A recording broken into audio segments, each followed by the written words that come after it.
Hello bachchon, let us see the question. Shown below are the black body radiation curve at temperature T1 and T2, where T2 is greater than T1. Which of the following plot is correct?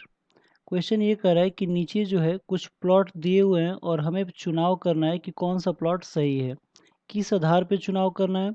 तो यहाँ पे black body radiation curve दिया हुआ है जिसका temperature T1 और T2 है, अलग अलग कंडीशन में दिया हुआ है जब टेम्परेचर T1 होता है और जब टेम्परेचर T2 हो जाता है। यहाँ पे जो दिया है वो T2 is greater than T1, यानी कि जो T2 का टेम्परेचर है वो T1 से ज़्यादा है। ठीक है, तो आइए देखते हैं इस क्वेश्चन का मेन की कॉन्सेप्ट क्या है जिसके बेस पर हम लोग इस क्वेश्चन को सॉल्व करेंगे। तो सबसे पहले जब आप लोग देखोगे इस क्वेश्चन को तो देखोगे यहाँ पे कि एक जो कर्व बना हुआ है वो हमारा लेमडा आई और टी में बना हुआ है। ठीक है, यानी कि T1 और T2 का कर्व बना हुआ है, लेमडा एक्सिस दिया हुआ है और आई एक्सिस दिया हुआ है। यानी कि ये जो क्वेश्चन है वो बेस्ड है विंस डिस्प्लेसमेंट लॉ के ऊपर। क्यों विंस डिस्प्लेसमेंट लॉ के ऊपर बेस्ड है? क्योंकि जो विंस डिस्प्लेसमेंट लॉ है वही है एक ऐसा लॉ है जो टेम्परेचर, वेवलेंथ और इंटेंसिटी के बीच में रिलेशन बताता है। ठीक है ना, यानी कि जो विंस डिस्प्लेसमेंट लॉ है हम लोग लिखेंगे दिस क्वेश्चन इज बेस्ड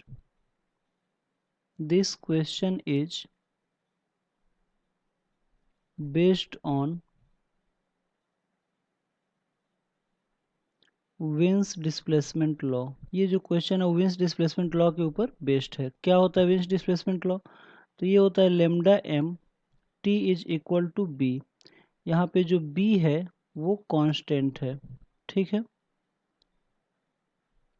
तो आप लोग देख सकते हो कि ये जो रिलेशन है वो लेमडा एम और टी के बीच में दिया हुआ है, यानी कि किसी भी टेम्परेचर पे कोई भी ब्लैक बॉडी हर वेवलेंथ का लाइट का एमिशन करता रहता है, लेकिन एक पर्टिकुलर वेवलेंथ का लाइट का एमिशन सबसे ज़्यादा करता है, मतलब कि उसका इंटेंसिटी सबसे ज़्यादा होता है। ठीक है ना, तो इस हिसाब से अगर हम लोग देखें सोल्यूशन में, ठीक है,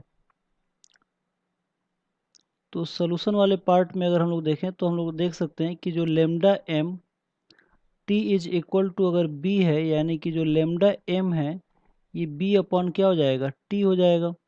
यानी कि टेम्परेचर को अगर जितना ज़्यादा करेंगे, टेम्परेचर अगर हम लोग का जितना ज़्यादा होगा उतना लेमडा एम की वैल्यू क्या होगा, कम होगा, क्योंकि ये दोनों क्या है, इन्वर्सली प्रोपोर्शनल है। ठीक है, यानी कि लेमडा एम की वैल्यू कम होने का मतलब ये है कि जिस वेवलेंथ का एमिशन सबसे ज़्यादा हो रहा है उसका वेवलेंथ की वैल्यू कम होता जाएगा। कब? जब टेम्परेचर को हम लोग इंक्रीज करते जाएंगे तब। तो इस हिसाब से हम लोग ग्राफ को अगर चेक करेंगे, ठीक है, तो देखेंगे कि यहाँ पे जो फर्स्ट ग्राफ है उसका जो मैक्सिमम इंटेंसिटी है, यहाँ पे जो मैक्सिमम इंटेंसिटी है वो हमारा लेमडा की वैल्यू कम के तरफ, मतलब ओरिजिन की तरफ ये हमारा जो इंटेंसिटी वाला ग्राफ है वो शिफ्ट हो रहा है। ठीक है, यानी कि जब T1 की वैल्यू जब कम है तो लेमडा एम की वैल्यू यहाँ पे ज़्यादा है, लेकिन जब T2 की वैल्यू टेम्परेचर बढ़ गया तो लेमडा एम की वैल्यू और क्या हो गया, कम हो गया। ठीक है, यहाँ पे जब सेकेंड वाले ऑप्शन में देखेंगे तो यहाँ पे लेमडा मैक्सिमम T1 और T2 दोनों पे इक्वल है, लगभग इक्वल है, या T2 पे थोड़ा सा ज़्यादा दिया हुआ है। ठीक है ना, यहाँ पे भी दोनों का इंटेंसिटी लगभग सेम है T1 और T2 पे, जो लेमडा एम की मैक्सिमम वैल्यू है। और जो फोर्थ ऑप्शन है यहाँ पे भी दोनों का जो इंटेंसिटी वो लगभग सेम है, यानी कि जो फर्स्ट ऑप्शन है वो हमारा सही ऑप्शन है। क्यों सही ऑप्शन है? क्योंकि जब टेम्परेचर ज़्यादा किए हुए हैं तब इसका जो इंटेंसिटी है, जिस वेवलेंथ का सबसे ज़्यादा एमिशन कर रहा है उसका लेमडा की वैल्यू कम हो रहा है। ठीक है ना, T1 के रिस्पेक्ट में T2 की वैल्यू कम हुआ है, यानी कि जो हमारा फर्स्ट ऑप्शन है वो हमारा सही ऑप्शन है। तो आई होप आप लोगों को ये क्वेश्चन समझ में आया होगा। Thank you very much, good luck.